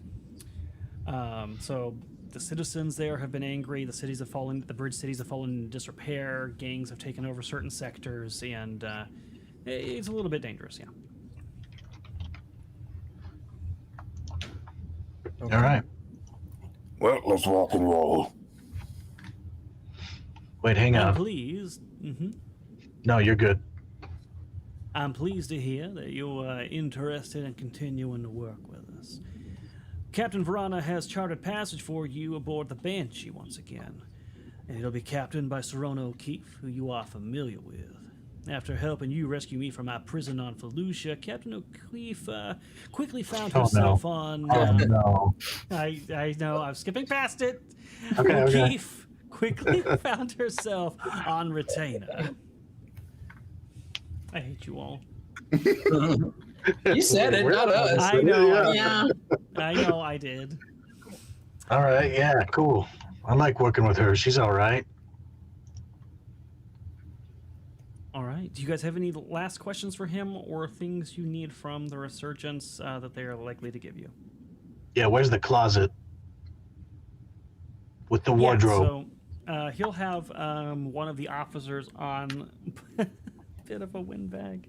Oh my god. He has several officers take you to a place where they've got gear that they've requisitioned from several people in the Resurgence, streetwear that they don't use while they're on duty, or stuff that they've picked up off of other people that they had dispatch of for clandestine reasons or whatever. So they got a bunch of stuff that you could cobble together to be a little more rough and tumble. Yeah, Skak is like excited about it. You know, he's bringing out his inner metrosexual, like holding up pillars to see if they clash. Moravki just throws up just grabs a bundle of clothes and just throws them at Dina. I'm thinking of going all brown. Brown's Do you good. guys trust Anya to make herself look more nefarious? No, that's what I was doing. Yeah, I already looked nefarious, so I was holding up stuff for her. You muted subs. I'm guessing her shit's broken. Oh, okay. Yeah. Oh, that's unfortunate. All right. Well, then, how about you... Let's see. Let me look at your sheet real quick. Oh, shit. Not that one. Whatever Dina picks, Moravgi just takes his claws and slashes through it once, just to give it like a... Nice. Yeah. I think That this is works. working There you now. go. There we go. There you Yep. go. There you go. Had to switch to the other roadcasters. What Is were you the saying, idea Adam? that we're supposed to look impoverished? No, you're supposed to look like you got in a Yes. fight with a Wookiee. The And same respect one that's that. going to be traveling with us. And you live to tell Maybe. the tale. Maybe you enslaved him after you won the fight. You And know? apparently so did the Wookiee. Oh, okay. Moravgi, why don't you give me or who did I say? Moravgi? Skak. If you could give me a deception check to see how well you do at making Anya look like a disheveled badass that might actually be intimidating in some way. Can I help him? Can I help him? No, you have displayed a horrible ineptitude of ideas of how to make What? yourself look intimidating. You would be I objected- didn't even say anything. You said, if I put my hair up in a bun or let my hair down, If I- or if I Oh my was I just give you cuter, a- do you think? If I just give you a description, does that help? Who, me? Yeah, like why am I doing a deception check? I tell I you feel what like you my need to character do. would know. I just want to see is how good being- you do. I want to see Put how your hair badass up he in looks. curlers and carry a It's rolling like a pin. disguise That'll be check, intimidating. essentially. Yeah, do it. But if my character is from this part of society, I don't get bonuses. I'll give you a bonus. Let's give you you're a bounty hunter, right? We'll give you a +5. Okay, let me see how many force points I have. We got 18 at the beginning of the session. Do one. Damn. Oh, we did? You fuck I up. missed that. Yeah, 18. Okay. They're technically temporary, but I'm letting them go into the next episode because we had a short episode today. Okay. With a +1 deception, I got a 24. Yeah, you managed to make Anya look like she might actually be able to, rough someone up, beat them up. She might even like kick you while you're down. She looks pretty rocker. All right, you got a vest on. It's like a dark blue, and it has Okay. spikes on the shoulders, like a biker. On the shoulders. And you've got a scarf, like Dengar, that you Yeah. can lift up the mask if you need to. We'll just say cargo pants that are like brown. And I'm gonna give you a belt, a proper belt with a holster, so that you Nice. look like you're a quick draw. Oh, Rob nice. walks by and slashes that outfit too. No, I hold it back. He looks perfect. How, I can do how that do to I look? Dina. How do I look? I'm wearing. Dina is wearing some khaki shorts with that are. And the fanny pack. Stuffed Yes. in the back. Yes, you understand the look I'm going for. And they come up to her belly button, and tucked into that is a brown spaghetti strap. And she is wearing a visor. You can see her hair poking out the top, and she's got a ponytail that comes out the back and down. Oh my god! Even I Well- know that's a bad idea. Yeah, Skak like grabs your poncho and just like he comes over, puts it over you. Yeah, let's just cover all that up. What's wrong with it? Yeah, all of you, even Anya, know that that screams "bully me" and take my money. Just keep the poncho on, all right? Come on, I look tough, right? No, Oh, you look like a tourist. Even as a droid with no eyes, I can tell that that's just wrong. sensors indicate. Insane. But all right, so you look a little bit more intimidating now, Anya. And you guys are ready to go on to the Banshee. Captain O'Keefe is there waiting for you to take you down to Cato Nemoidia. right. The trip there is uneventful. The Empire doesn't get you with any interdictor cruisers. You don't run into a black hole. You're good to go. Let me help Anya with one thing before we go down there. Okay. Well, one more thing. You have a blaster pistol, right? Yes. All right. Can I put like a rail system on it to hold her lightsaber so that it just looks like a scope, just to kind of disguise it? That's a good idea. I don't know what her lightsaber looks like, or where it would be best disguised. Yeah. This could go either way. We'll call this a this is basically disguising and concealing an item, so we'll call this a deception check as well. All right. Let's use another one.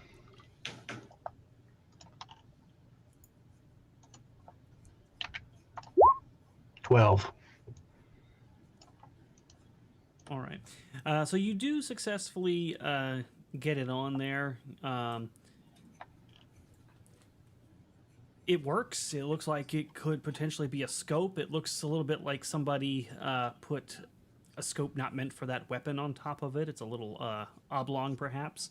Everyone does that in the Star Wars universe. Yeah, so someone might look at scopes. that and think, okay, this chick, pretty rock star. She looks like she could kick my ass, but God, she doesn't know shit about guns. That's probably the impression they'd walk away with her looking at that, but they wouldn't suspect it's a lightsaber. All right. Thank you. That works. All right, so the Banshee drops out of hyperspace, and if you guys happen to be in the cockpit when Captain O'Keefe comes out of hyperspace, the first thing you notice is there is very little traffic traveling to and from the world. And as the Banshee descends towards the planet, the ship flies through layers of clouds and zooms over cities that are built on these massive bridges between rock arches. However, the bridge cities are all but abandoned and seemingly left to rot after the Clone Wars. You land with like no difficulty. Nobody really challenges you even being in that space. There apparently, as far as you can see, is no Imperial presence. And Did we even have to ask permission to land? No, you arrive at you get like some automated code telling you to like a docking bay to go to, but nobody like challenges you at the spaceport at the city of Zara. And when you come off of the ship itself, there are some droids that come up and start putting out these readers and things for you to pay your 50 credits to get maintenance done on your ship per day or whatever, and the captain's going to take care of that. And the first thing you notice beyond that is that there's propaganda posters everywhere. You can see that there's Imperial propaganda posters like plastered on every wall of the spaceport, despite the fact you don't see a single stormtrooper in sight. God damn it! That's pretentious. Or Imperial officers. You don't see stormtroopers or Imperial officers, and as she finishes paying the docking fee, Captain O'Keefe says, "Now listen. I know that we don't see any Imperial forces around, but I caution you against acting foolishly. The Empire still controls this planet, and while its presence isn't strong, situations could escalate quickly, particularly if," she looks over at Anya, "certain revelations are made apparent." I mean, we're the definition of stealth, so you got nothing to worry about. I'll look around pretending she's not talking about me, because I'm pretending I'm not a Jedi. It's like, what? He raises her eyebrow at getting reassurances from Skak, but kind of resigns herself to, you guys are going to do what you're going to do, and she's trusting you. You guys have been capable heroes so far. What was that for? Skak lifts up his rifle onto his shoulder, and as he does, his bag in the back drops all of his glow sticks on the floor, and they just scatter everywhere. Right as he says, we're the definition of stealth. He kind of closes her eyes and it'll be better. Herself. Don't worry. We know the risks. May the Force be with you. And she turns back to speak to the droids and get things taken care of. My time in Catholic school makes me want to say, and also with you. Go for it. Go for it. Perfect. So you guys leave the docking bay behind and head out into Zara City proper. And it's much of what you've been briefed. Zara is dilapidated to the point of almost being hazardous. There are portions of buildings just kind of hanging off and dangerous in ways, like masonry and metal parts hanging by threads and wires that could plummet down to the ground at any moment. There are homeless behind various trash compactors and things like that. Can we get our story straight, right as we leave the ship before we get into public crowded areas? Sure. Okay, so what do we need to, let's think here. Who are we as a group? Why are we here? Perhaps we could be salvagers. Here to sell some salvage? I mean, that's something that they do on this planet, is it not?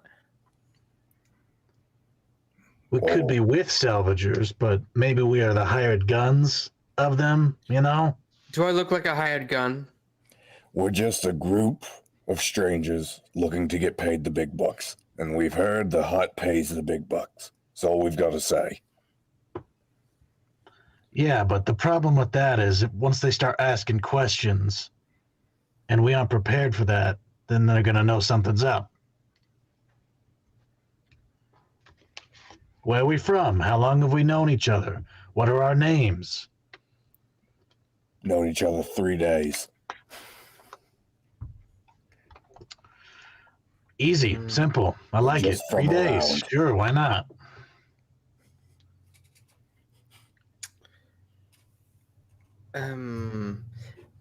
That's a good question. We do need to come up with a good, coherent story.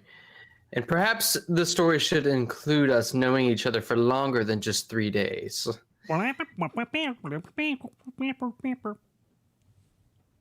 Good point. That What did he say? R3 says the trip here was 2 days. Odds are you've known each other longer than 3 days, idiots. Yeah, the shut days your mouth. tend to bleed together. But he does make a good point. And 3 years. We've known each other for 3 years. 3 years. All right. Let's 3 get years this and all 6 fresh in months. our minds. All right. We've known each 3 other for years. 3 years 6 months. and 6 months. Yeah, that sounds good. Mm. Okay. Yep, you're all gonna die. You know what? In fact, one of the dilapidated skyscrapers is falling right now. Unfortunately, it's so massive. You guys can't possibly get out of the way. You're Prometheus all School of Running Away. Hold on. Is there jet fuel involved? Because I don't buy that shit. We have to run exactly the length of it. We can't go to the left or right. Exactly. Exactly. We know each other 3 years, 6 months. We're here to score big on salvage jobs. We're all just from around. We need code names. You can call me Skack Attack. How about you guys? Moravki. Criminals like that sort of thing, you know? I don't know if I can think of a good criminal name for myself. 2x4. That's just mean.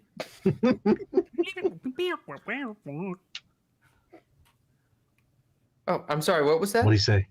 R3 says that's being generous. He said that's generous. R3. Now I expected that from I can't. No. All right, you're back in my good graces, R3. That was a good one. I will be the Crusher.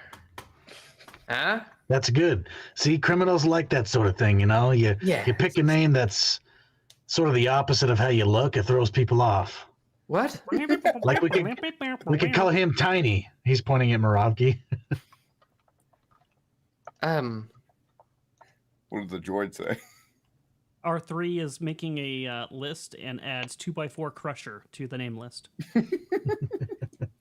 And Anya, what would Anya be? Anya would be. I think Anya would be the 2x4. Definitely not a Jedi. That is. That's right. She could be the queen. How about that? Oh, I was gonna say Jugs for the massive endowment, but I said the bouncing death. but Queen's good. Queen's good. Or Jugs. I like both. I don't know. You Wookiee, you're gonna be Tiny. I feel the need to be catty towards Anya now that she's not here. To defend herself.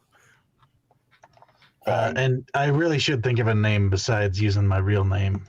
I know there's some people out there looking for me, so I'm just gonna call Anya Ugly, and that's gonna be her name. Whoa, Dina, too far. Oh, Damn. sorry. okay. Well then, that's all right. Call me Scales. And we'll call you Fluffy. R3 turns on a projector, and a holo site appears on the wall called Hot or Not. And they've put up side-by-side pictures of both Anya and Dina, and Anya's currently got the higher rating, and he makes up. What, R3, what exactly is it about Anya that's so much better than me?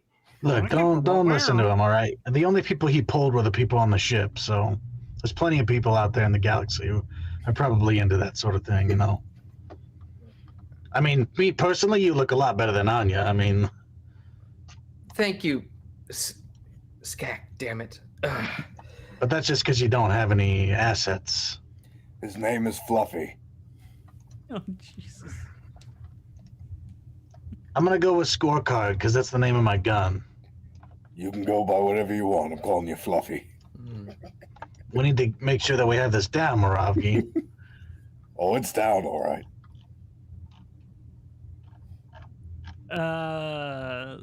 I don't know how much of that you heard, Sefs. I heard nothing because my headphones got disconnected, and when I connected them again, they were not working. Just got them working, so. Wonderful. They're deciding on code names. The ones that were floated for you were, courtesy of Moss, Ugly, Jugs, and Queen. Oh. I'm definitely not being catty towards you. Or Of Queen course Jugs. not. Queen Jugs. Either Jugs or Queen Jugs is fine. I don't care. Queen Jugs it And is. She gets Queen Jugs and I get 2x4. How is this fair? Well, we just said Crusher for you. Remember? 2x4 Crusher. 2x4 Crusher. Okay, well that makes it sound like I know karate, so I'm fine with that. 2x4 Crusher. They just call you 2x4 for short. And Oh, I'm wow. Scales, and Skak is Fluffy. Commit that to memory. That's the dumbest thing. Moravgi, Skak you will never be cease to Lizzo. amaze Thank me you, how Orman. stupid That's Wookiees are. perfect. 2x4 Crusher. Call Or me Shaggy. Plank. Plank? Plank's pretty good too. I like Plank! That's funny. Shaggy's good too from Rafi. These are all pretty good. Not bad. Skak could be Lizzo. That's mean. Snack attack. Let's go with y'all. I was Any called other a details Fluffy. that you wanna iron out besides your code names and the fact that you've known each other for 3 years and 4 months? 6 months. Now, when you guys do the talking, I'm going to sort of walk Anya through it a little bit because Yeah. she's good with people. You got to make stuff up. Like, Sure. you could be talking to someone, you're trying to intimidate him. You just point over to one of us and make up some bullshit story about some random event, all right? And you make it sound intimidating, and that'll Okay. get you an in, all right? Okay, perfect. I'll do that. Say, oh, you don't want to mess with Crusher. You know how she got that name? She crushed a man's head between the thighs. You know? Ah, I like it. Okay, so the Have been code doing names. squats. So the code names are 2x4 Crusher. That's Moss. And what is Moravgi? He is Scales. Scales. Okay. As in the scales of justice. And what is Skak? Fluffy. That's not Fluffy. We can't. Fluffy is too. It's too Slurpo. cute. You know? Slurpo. It should be perfect fitting. because you're not cute. We were doing the Or- opposite, right? Shaggy? Well, there's a limit to what you can do with opposites. Well, it should be Fluffy's a pet related to name. the fact that like you detonate everything and you're obsessed with explosives. I'm not TNT. obsessed. Liquid Hot Kaka. Oh my god. Trigger. Thermite. Oh, I like that idea. Trigger. Skak would be Trigger. That's a pet name too. No, Man, you you. guys. Very, very careful when you say his name and say it clearly and enunciated with How no about Thermite? audio glitches. Do you want TNT or do you want Twitch? Thermite is better. I'm not so sure about Termite? Trigger. Thermite. That could be a strike on the channel. Okay, Termite. There we go. Termite. Termite. Thermite. I like termite better. It's termite. It's Thermite. He said Termite. I said Thermite. He definitely said thermite, but termite's hilarious. I heard Termite. God. What do you want? Who put her in charge of recording the names? Look what you did. I've already got the names recorded here. We're all just gonna be calling each other the wrong code name. I know. Let's say it now going forward. Okay, we're all role players. We all make mistakes. We have the 4 names. If we make a mistake as us, let's just assume that we don't make a mistake in character. Yeah. And 2x4 Crusher Star and Queen Wars. Jugs, right? That's what we got. Yeah. Mine is so wordy. I don't know. No, I they think we call you should just stick with 2x4 Crusher. though. It's 2x4 Crusher, 2x4 but nobody says the Crusher. Crusher part. They just call you 2x4. It's I'll say the Crusher. Crusher part. I was gonna It's call more her Crusher. intimidating. Well, it's not what I would call her. And then the R3 is gonna to Skak and be like, maybe you should give Anya a test run of one of those intimidation stories. Have her make one up right now. Point at somebody and make one up. Oh, that's a good idea, R3. Hey, Anya, Yes. let's pretend I'm some, I don't know, like, shifty guy who's looking for people on a job. Sell Okay. me. All right? Sell me the crew. Okay. All right. Well, I hear you're looking to get some work done. And let me tell you, this group will get the job done. So let me introduce you to the crew. Here we have 2x4 Crusher.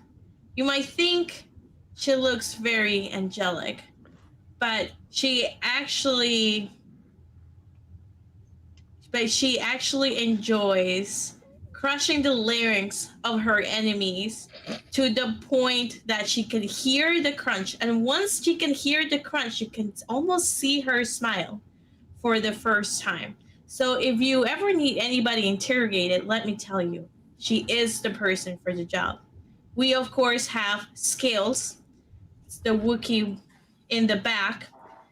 Not only can Scales tear people limb by limb, and then, of course, bathe in the blood of his enemies, but he has superior fighting skills. He collects so much treasure, I would say, after killing all of his enemies. That's why we call him Scales. And we have a Thermite, who is way too much of a happy trigger. He, of course, can shoot anything. Okay, now hold on. Back up a sec. You don't want people thinking we're unprofessional, all right? Okay, all right. When the situation needs it, he can make sure to blow up any building or person in any way you may so desire. That's good. I could do a little bit less with you saying, let me tell you. Sure. No, you don't have to say that. Just say it. Don't say let me tell you. Last but not Okay. least, we've got Queen Jugs. Named explanatory.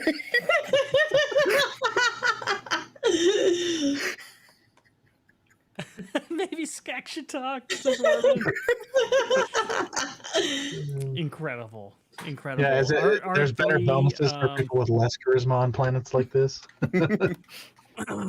R3 lets out a unsatisfied blarp, but then follows up by saying, and wants to know what his code name's going to be. Cutie. Of course. He pulls up a list, a conspiracy site of people who've been monitoring codes across the Empire, and there's an awful lot of people who have either the code name, the name, or designation of QT who have mysteriously died under strange circumstances, and this concerns him. No, Cutie like Cutie. It's different. With resignation. And we'll say you're the biggest psychopath of us all. That's fair. I like that. Sensational being said, and now the droid is dead. That's what I was saying. All right. So as you guys are talking about this and leaving And I will space hand port, I will hand 1 frag grenade to each of you. So you all have Thank 1 you. frag grenade. Ooh, Good to know. Look, you see this? Don't touch this button until you're ready to throw it, all right? this is fun. Wonderful. Also, do not stand anywhere near it when it goes off. Okay. All right. So as you guys leave the spaceport and start heading out into the city proper, as best you can call that, and you start taking in the sights and seeing just how run down. This place used to be like beautiful, by the way. This used to be one of the richest planets in the Confederacy and in the trade. Fuck, why did I just skip it on its name? The trade. Federation. Thank you. Coalition. The Trade Federation. This planet used to be doing very well for itself, and to see it like this is kind of shocking if you haven't been keeping up with the news or having been in this area. And as you're kind of looking around, you hear the hum of engines, and several swoop bikes swoosh out into the alleyway and begin circling the group and laughing. And you see just beyond them a girl get off of her swoop bike as they're circling you and cackling. And she says, "Well, well, well, what do we have here?" I think that. I nudge Anya forward. Yeah, we will But I try to do it too hard, so she like gets pushed a little bit harder than normal. We will wrap with you nudging Anya to the front of the group as this biker gang is circling you and staring you down. Sensational Being says, "I see dead bikers." We'll find I just out. want to note that Moravgi's his stormtrooper stuff is covered with like scarves and shit. He's got a big old cloak and scarf in front of the mask. Okay, perfect. Well, we know where Sevi's shoving the grenade for science. Oh yeah, I remember that conversation. I remember that I I was conversation. curious. I was Use that- curious. I'm pretty sure people were curious as well. If it comes down to it, Sammy, just pull a Leia with that grenade and threaten everyone. You know, then they'll think you're really crazy. That is a callback. But good stuff, guys. I know it was a shorter session tonight, but we still accomplished quite a bit. We got out of the Resurgence. You got your briefing from Varth. You took on another mission. None of you asked how much you're getting paid, but that's all right. There's some money coming at some point, and we've made ourselves It's about justice. to a planet that really shows the aftermath of what the Clone Wars has wrought upon the galaxy and the Empire when it tightens its grip on these systems, what it ends up looking like. So very curious to see how you guys handle this. This is going to be a little bit different from the other circumstances you've been in, dealing with some rough and tumble people and around here, high-level crime lord. I'm very interested to see how that goes. Yes, that is also true. I will follow up again on that, Queen Shirts, as we wrap up here. But let's go around, tell people where you're going to be over the course of this week, in particular, if you're going to be out of town at a certain place. And what you'll be up to, and something else I was going to say, and I totally blanked on it, but that's okay. We'll start with if you're going to be streaming during the week as well, what you'll be streaming. So we'll start with Moss. Yeah. Please have your second last. Yeah. So if you want, you can follow me on Twitter. That's at MossMuff. You can also watch this coming Monday.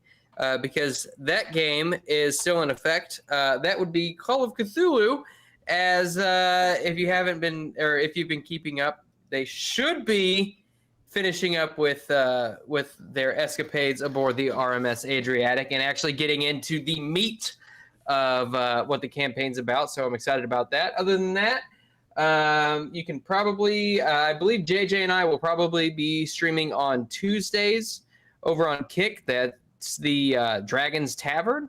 We've been doing a Return to Moria playthrough, so it's pretty interesting. And then what else? Thursday evenings, not this coming Thursday evenings, but following Thursday evenings for March of the Dragon Queen. And then obviously this. So is that all I do? That might be all I do.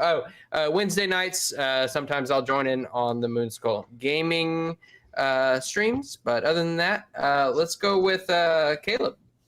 Hello. I am Caleb, also known as Leylines. You can find me over on the Geeks and Gamers Tabletop channel on Mondays, Wednesdays, and Fridays this week, playing Magic the Gathering Arena, and probably a longer stream on Fridays to make up for the fact that we are not doing Mummy's Mask this Friday. I will not be at the Dallas Fan Expo, so I will be trying to entertain you guys on the Geeks and Gamers Tabletop channel the best that I can. And you can find me here on Saturdays for the stream and back on Geeks and Gamers Tabletop on Sundays for our Strange Winds campaign. Aside from that, you can find me on our Kaiju Watch channel over on Rumble. And yeah, I think that's about it. You can find my music at Leylines or Fires at the Albatross, and I have started a Throne account to try to get better streaming equipment so that I can boost these the streaming quality on our Magic the Gathering stream. So it'd mean a lot if you guys could go check that out. Thank you guys. I will throw it over to Belrock. I'm here playing Star Wars as Skak, Geeks and Gamers on Thursdays playing Dick, and I Jesus, so hard. I know that's why I named him that, because I love saying it like that. You can find my work on mymanufacturer.com/Velrock. I make miniatures. You can purchase the digital files and 3D print them. I'm just gonna leave it at that. Sebi.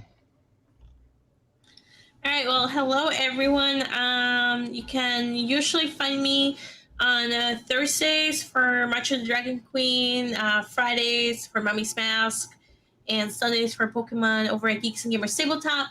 Then you can find me over here at Moonskull on Fridays for Whiskey and Wine, Saturdays Star Wars, and Mondays Call of Cthulhu. And every other Wednesday we have a game with the crew, so check that out. I also do try to stream in my private Kick and Twitch, so please give those a follow. And Michaela, you have the wrong link for my Instagram, FYI. Thank you. And I will be at Dallas next week, so we'll be streaming live from Dallas, so keep your eyes peeled for that. And I think that's mostly it. And by the way, congrats for 6K on Instagram. Thanks. Slowly but surely creeping up.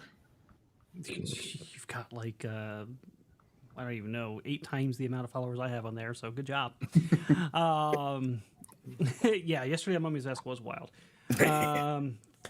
So yeah, thank you guys for tuning in. Very excited to see you in Dallas. As she mentioned, we'll be live streaming there. And this time, Sevi made me get a gimbal because she said my hands shake too much, apparently, when I run streams. Apparently lots of complaints made it to her inbox. So we'll have something there to help with that. And it'll be a lot of fun. We're going to go to the Rippaverse meetup and hope to see some of you there. And for those of you who can't make it, hope to bring it to you via our streams. It's going to be a lot of fun. So, of course, there's not going to be any Mummy's Mask. There's not going to be any Star Wars. There's not going to be any March of the Dragon Queen, and no Frost Maiden. Those will not be going on. But you'll get to see the Magic the Gathering stream still going. Call of Cthulhu will still be there. I guess no Pokemon either, because we will maybe not Strange be back Ones Sunday. No. Hold off on the Strange Woods. I'm not sure. I gotta talk to JJ, but possibly. I think that's it as far as that goes, guys. I also run private games. I am a professional DM on the side. I've got a few openings in some of my campaigns that have opened up. Also, I've got 2 entirely brand new ones that are opening up that are currently listed as Mad Mage, I think, but they're going to actually be the new Vecna campaign that just came out, which is a campaign designed for level 10 up to 20.